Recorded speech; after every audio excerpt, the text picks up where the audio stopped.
How's everybody doing this evening? What's up, Sherrod? Darvin, just wanted to see if you wanted to address the tragedy in Memphis to start things off. Just simply put, our prayers and condolences go out to the Nichols family. God rest his soul. Extremely unfortunate situation. Tragic on every level. In the whole entire city of Memphis. That's, unfortunately, we live in a time where it's like supreme access to everything, whether there's things you want to see or things you don't want to see. Either or is right in your face. And to see that was bone chilling, man. It's unfortunate. It just shows that we need to, continue the process of trying to correct people who are put in position to protect and serve and maintain peace, not to harass and intimidate and be the authors of chaos. So there's a ton of work that still needs to be done, and even deeper issues is, the self-hate we see amongst Black Americans in this country toward one another is sick. And so a lot of work to be done on all levels, but prayers and, again, condolences to the Nichols family. Just a follow-up to that, Darvin. Obviously, when events like that happen, it becomes something that you just can't ignore as a human. As a basketball coach, you obviously have a job. Your players have a job. How do you balance the reality of what's happening in the world that's so significant like that with the reality that you got a game to prepare for? You got to kind of balance the two. How do you approach that? I just think you communicate with your guys. I'm coaching a bunch of guys that look like me, come from a similar Black background that I do.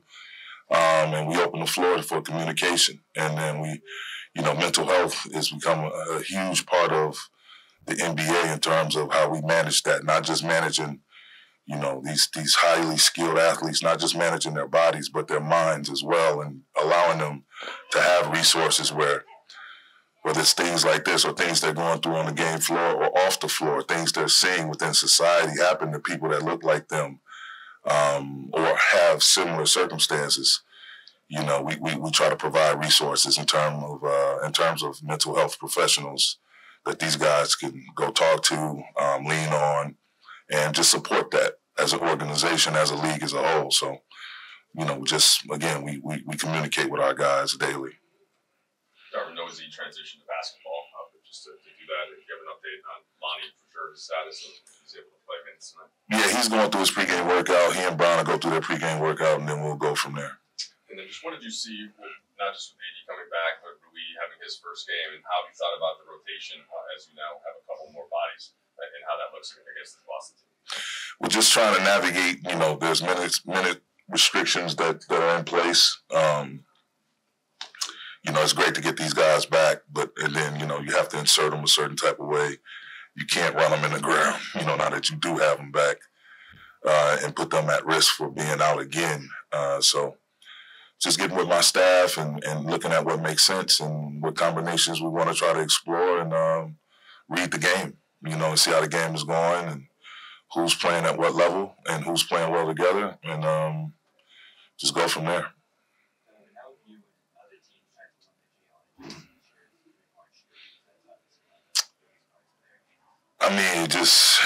I got a good hearty helping of those two guys just coming from Milwaukee.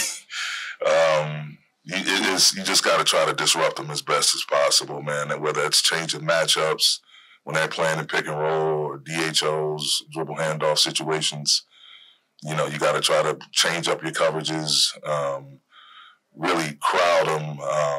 Maybe you have to double team them at certain points of the game.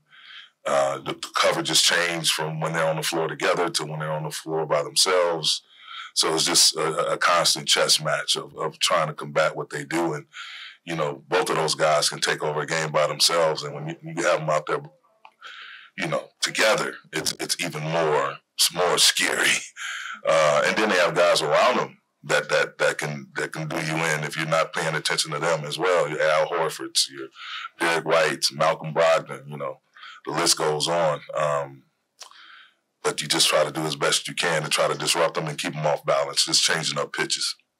How do you add to or to, I guess, appreciate if you do rest and management of players and trying to keep the team healthy? Things you just haven't talked about.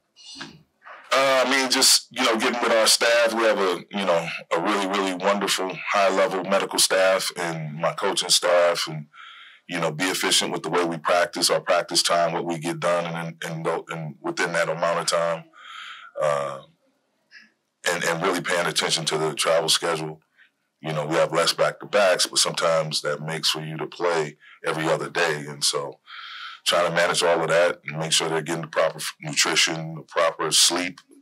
It's a lot that goes into it, and tracking, minutes and games played, and you have a lot of 3 and 4 nights or 5 and 7 nights, so it's tough. I mean, you just have to trust the people that you have around you and that's put in place to try to manage these things. Darvin, do you have a sense for whether or not Lonnie will start as he works his way back? I know you guys have gone now a pretty healthy stretch with Dennis and Pat. You've had success with Troy in that spot. Understanding things change. I don't know. What is kind of your philosophy towards an injured player in that situation, specifically with Lonnie, and kind of how you can use him? To bring him along slowly, you know what I mean, and allow him to play himself back in the rhythm. Just being healthy is half the battle. You have to be healthy and be in rhythm, and so that's going to take a little bit of time, and especially for a perimeter player. I think it's difficult on both ends in terms of a guy that's perimeter dominated and a guy that's interior dominated in terms of a guy like AD. But especially Lonnie, him having to chase people around, navigate pick and rolls, guard, move his feet, slide a lot more. And then also on the other end, give us buckets from the perimeter in. It's a different challenge. And so being healthy, again, is just half the battle. We have to monitor him and take our time with him to make sure he's getting stronger as the process gets longer and is stepping back into a rhythm, a good rhythm, which we saw with him earlier in the year. Darvin, you guys have been pretty definitive on Rui, a wing. When you look at Boston's, wings and big guards, you see this as a game where sort of in your period of discovery with Rui, you sort of evaluate the versatility of positions to get guard within your system? Absolutely. And, that's why we brought him here. He's a multifaceted player, really good athlete, can move him around and play multiple positions, and this will be a great opportunity, and I know he's looking forward to it. What were some of the things on the overtime loss last month to the Celtics that were applicable in your preparation last night? Just coming out with the sense of urgency. They got up on a 20-point lead, and we kind of walked through parts of the game. But just starting the way we finished, just starting that way and trying to play as much as the 48-minute game at that level as possible. We all say, well, we want to be the most competitive in this and that for 48 minutes. Well, it's human nature. You're going to have lows. The teams are going to make runs. You're going to make your run. The other team's going to make their run. But to come out and start instead of matching energy or matching a tone, coming out and creating the energy and setting the tone, and again playing as much as the 48 minutes as we did those final minutes in that final quarter in the last time we played them. Coach, I know it's an earlier story, but can you just talk about the beginning of this press room when you talk about the situation in Memphis with basketball? You've gotten great leadership out of Russell. I know it was more of an issue earlier in the season, but what was the nature of the communication that we just been tremendous? Well, just balance. I had to convince him and really communicate thoroughly that him taking a reserve role is not a demotion. It's just the balance of our lineup, and for him to really give us those positive attributes that he has in terms of his speed, his ability to dictate pace, and his ability to get people involved. He had to have his time. And being out there with Bron and AD and the like and Lonnie and guys who, require having the ball, getting their touches as well, just the balance is kind of off. So me looking at the lineup and just saying, it's a legit 1-2 punch. Not too many people can say they got a first ballot Hall of Famer coming off their bench who's still playing at an extremely high level. So I just looked at it as creating the proper balance for our lineup, and some of our reserve role players who are in there with him at certain points of the game. They're guys that feed off of him, feed off of his energy, and he's able to organize those guys really, really well. And he's going to get his floor time with Bron and AD, and it's worked out well on a number of occasions. So just letting them know that it's more of a strategic move and not a punishment. Thanks, Coach.